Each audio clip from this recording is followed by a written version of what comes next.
여러분 안녕하십니까? 광주 MBC 뉴스데스크입니다. 더불어민주당의 경선 투표가 시작되고 국민의힘의 후보 등록이 마감된 가운데 광주, 목포, 여수 MBC 3사가 공동으로 여론조사를 실시했습니다. 오늘은 이 소식 집중적으로 전해드립니다. 먼저 대선 후보 선호도 조사에서는 민주당 이재명 후보와 이낙연 후보가 접전이었고 국민의힘 홍준표 후보의 약진이 두드러졌습니다. 첫 소식 윤근수 기자입니다.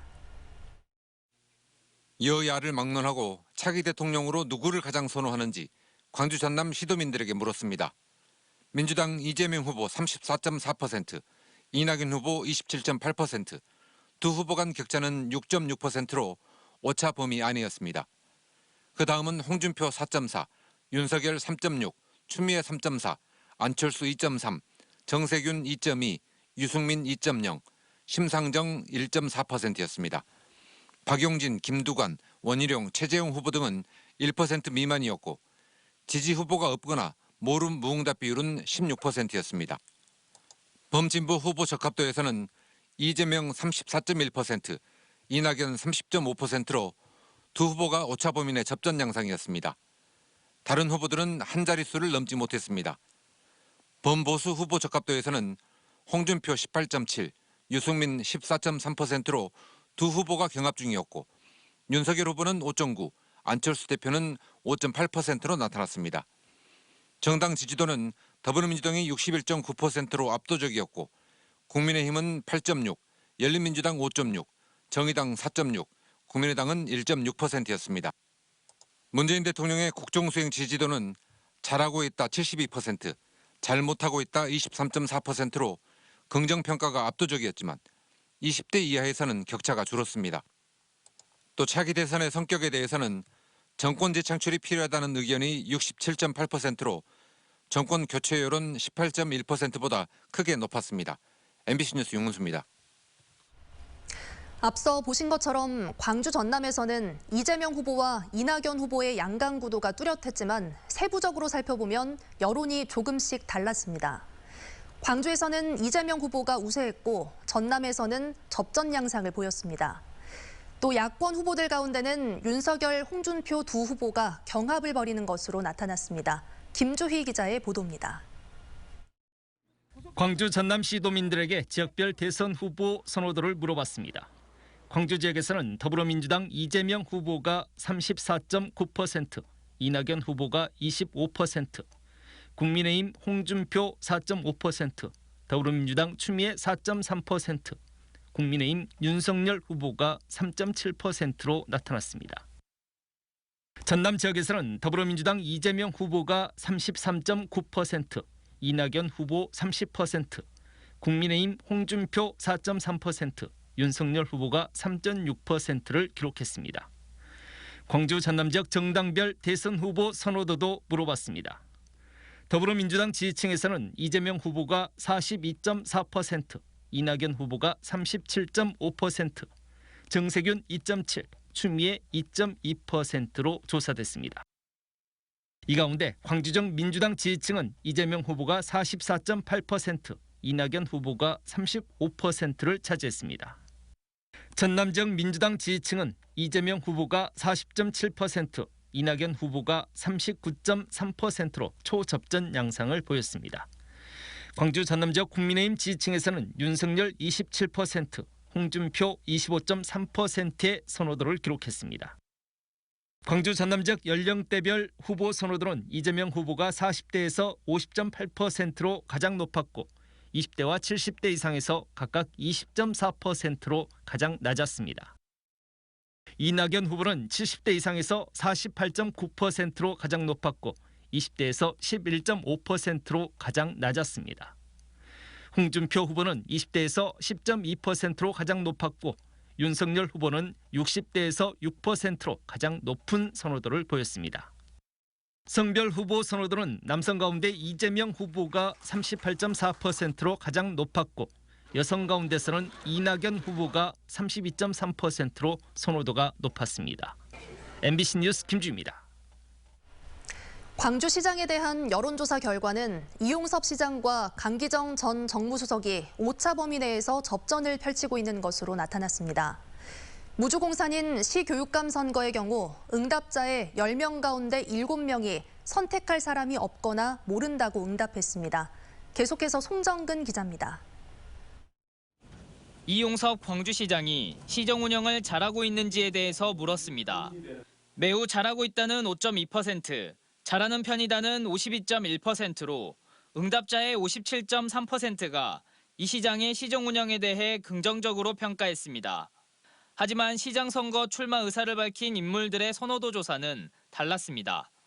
이용섭 시장이 23.2%의 지지를 얻어 18%를 기록한 강기정 전 정무수석과 오차범위 안에서 접전을 벌이고 있는 것으로 나타났습니다. 범위를 민주당 지지층으로 좁혀보면 이용섭 시장과 강기정 전 정무수석의 선호도 차이는 3%에 불과했습니다. 나머지 사람들은 한 자릿수의 선호도를 기록했고 모름이나 무응답 비율도 46.8%에 달했습니다. 장희국 현 교육감의 3선 연임 제안으로 무주공산이 된 시교육감 선거에는 10명의 인물들이 자천타천으로 거론되고 있습니다.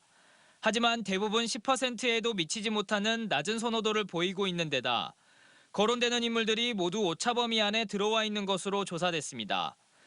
특히 선호하는 사람이 모름, 무응답으로 대답한 시민들이 71.4%여서 앞으로 남은 기간 동안 누가 얼마나 정책과 얼굴을 알리느냐가 선거의 관건이 될 것으로 보입니다.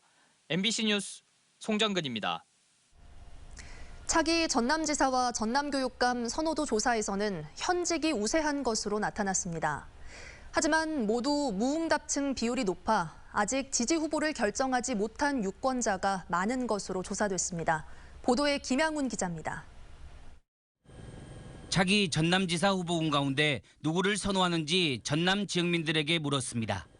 김용록 현 전남지사가 32.4%로 가장 높았고 장만채 전 전남교육감 9.9%, 이계호 국회의원 9%, 민점기 진보당 후보 1.0%로 나타났습니다.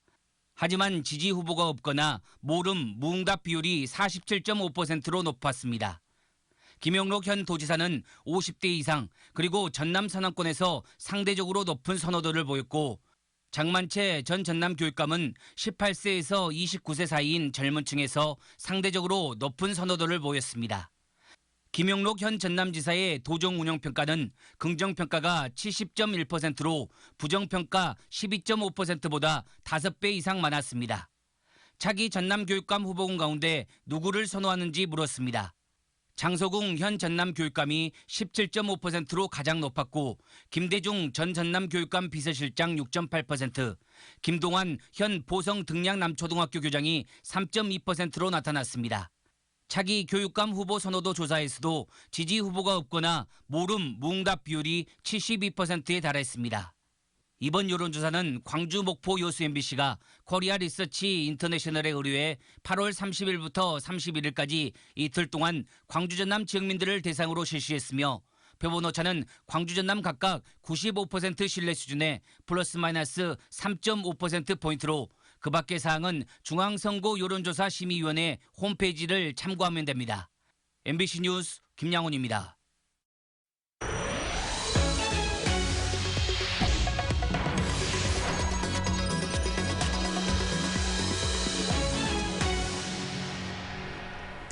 (2021) 광주 디자인 비엔날레가 개막했습니다. 다음 달 31일까지 2달간 진행되는데요.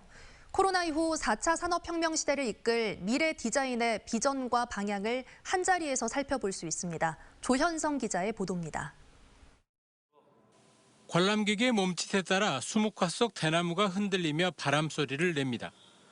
전통 예술과 과학, 감성과 기술을 접목해 또 다른 세계를 표현하고 있습니다. 지구촌 기후 위기 시대, 미래의 정원은 다양한 초화류가 재배되는 공간이자 스마트팜과 같은 식물 공장으로서의 기능도 맡게 될 것을 말하고 있습니다. 이번 광주 디자인 비엔날레의 주제는 디자인과 혁명을 뜻하는 레볼루션의 합성어인 디레볼루션입니다. 과거 증기기관 발명이 산업혁명을 불러왔다면 4차 산업혁명의 미래에는 디자인이 인류의 삶과 일상의 변화를 가속화할 것이라는 뜻을 담고 있습니다. 본전시 외에도 특별전과 AI관, 체험관과 지역산업관 등으로 나뉘어 세계 50여 나라 420여 작가와 기업의 작품 1000여 점을 선보이고 있습니다. 일상에서 느끼는 변화 자체가 결국에는 하나의 혁명처럼 다가오고 그런 혁명이 계속되면 진화로서 미래의 것이 된다. 그런 의미를 가지고 있습니다. 올해로 9번째를 맞은 광주 디자인 비엔날레는 비엔날레 전시관과 디자인 진흥원 등에서 다음 달 31일까지 계속됩니다. MBC 뉴스 조현성입니다. 광주 글로벌모터스에서 생산할 신차의 모습이 처음으로 공개됐습니다. GM과 현대자동차는 캐스퍼로 이름 붙인 새로운 SUV 모델의 외장 디자인을 공개했습니다. 현대차는 젊은 감성을 추구하는 세대를 타깃으로 SUV만의 젊고 역동적인 감성을 디자인에 담았다고 설명했습니다. 광주 글로벌모터스는 오는 15일부터 빅그린 산단에 있는 공장에서 캐스퍼 양산을 시작할 예정입니다. 일가족이 조업하던 어선에서 아버지와 아들이 바다에 빠져 숨졌습니다. 선장인 아버지가 먼저 추락한 아들을 구하려고 바다에 뛰어들었다가 함께 사고를 당한 것으로 보입니다. 양정은 기자가 취재했습니다. 새벽녘 전남 장흥군의 앞바다. 해경이 바다에 빠진 선원 2명에게 다급하게 심폐소생술을 벌입니다. 오늘 새벽 12시 20분쯤 전어잡이에 나선 2.99톤급 어선 A호에서 38살 아들과 64살 아버지가 잇따라 바다에 빠졌다는 신고가 접수됐습니다. 해경의 협조 요청을 받은 인근 어선들이 이들을 구조해 병원으로 옮겼지만 2사람 모두 숨졌습니다. 새벽 1시에 달려갔는데 이미 익수자는 사망한 상태고 심폐소생술을 배에서 해가지고 119로 배로 모시고 와서 119에 신고를 한 건 배에 함께 타고 있던 어머니. 어둠 속에서 그물에 걸린 줄을 제거하러 몸을 숙이던 아들이 바다에 빠지자 선장인 아버지가 구조에 나섰다가 함께 변을 당한 것으로 보입니다. 해경은 당시 아들이 입은 일체형 작업복으로 인해 수영을 하기 더 어려운 상황에 빠진 것으로 보고 있습니다. 일체형 우위가 있어요. 근데 위쪽은 타져 있기 때문에 물에 빠지면 물이 그 사이로 들어와 버리니까 엄청 무겁죠. 그래서 자유로운 행동이 안 되니까. 해경은 이들이 추락한 뒤 조류에 휩쓸려 빠져나오지 못한 것으로 보고 정확한 사고 경위를 조사하고 있습니다. MBC 뉴스 양정은입니다. 지역 내 산발적인 감염이 잇따르는 가운데 광주에서 오늘 35명이 코로나19 확진 판정을 받았습니다. 오늘 오후 6시를 기준으로 광주 광산구 외국인 검사 관련 7명, 북구 지인 모임 관련 6명, 다른 지역 확진자 관련 6명 등 35명의 확진자가 나왔습니다. 지난달 확진자는 모두 677명으로 TCS 국제학교를 중심으로 집단 감염이 일어난 지난 1월 이후 가장 많은 숫자를 기록했습니다. 광주 전남 보건의료 노동자들이 내일 오전부터 총파업에 들어갈 것으로 보입니다. 민주노총 보건의료노조 광주 전남 본부는 오늘 낮 12시쯤 인력 충원 등을 논의한 지역 내 병원과의 협의가 결렬됨에 따라 광주 전남 12개 병원 6,500여 명의 노동자가 내일부터 파업에 들어갈 예정이라고 밝혔습니다. 광주시와 전남도는 파업에 참여하지 않는 병원과 보건소의 협조를 요청하고 비상진료 대책 상황실 운영 등 대책 마련에 나섰습니다. 5.18 광주 민주화운동 초기의 모습을 영상으로 담아 최초로 TV뉴스로 알린 사람이 당시 미국 CBS 서울지국 소속이던 고 유영길 영상기자로 확인됐습니다. 5.18 기념재단과 한국영상기자협회는 제1회 힌츠페터 국제보도상 기자회견을 열고 위르겐 힌츠페터에 앞선 1980년 5월 19일 금남로에 투입된 계엄군의 모습을 취재 보도한 고 유영길 기자를 5월 광주상 수상자로 발표했습니다. 벨라루스 독재 권력의 불법 선거를 고발해 경쟁 부문 최우수상으로 선정된 미카일 아르신스키의 다큐멘터리 등 4개 부문에 대한 시상은 다음 달 27일에 진행됩니다. 정민곤 광주시의회 사무처장이 광주도시공사 사장으로 내정됐습니다. 이용섭 광주시장은 광주도시공사 임원추천위원회가 복수 추천한 후보자 가운데 정 처장을 사장으로 내정했습니다. 정 내정자는 오는 10월 1일 광주시의회 인사청문회를 거쳐 임명 절차를 밟게 될 예정입니다. 광주 학동 붕괴 참사 재판에서 검찰이 건물 부실 철거에 관여한 관계자들의 재판을 병합해달라고 법원에 요청했습니다. 업무상 과실치사상 등의 혐의로 기소된 감리자 차모 씨에 대한 첫 공판기일에서 검찰은 별도로 재판을 앞둔 공범 7명의 사건을 병합해 심리해달라고 재판부에 요청했습니다. 검찰은 재판 효율성과 양형의 형평성을 위해 병합을 신청했고 재판부는 각 피의자들의 첫 공판을 진행한 뒤 병합 여부를 결정하겠다고 밝혔습니다. 광주 학교 급식 노동자들이 근무로 인한 암 발생 현황 조사와 인력 충원을 촉구했습니다. 전국 학비노조 광주 지부는 오늘 기자회견을 열고 직업성 암 발병 신청자 가운데 학교 급식실 노동자의 비중이 가장 높다면서 정부의 암 발생 현황 조사를 요구했습니다. 또 노조는 공공기관보다 2~3배 높은 학교에 1인당 급식 인원이 건강 악화로 이어지고 있다고 밝혔습니다.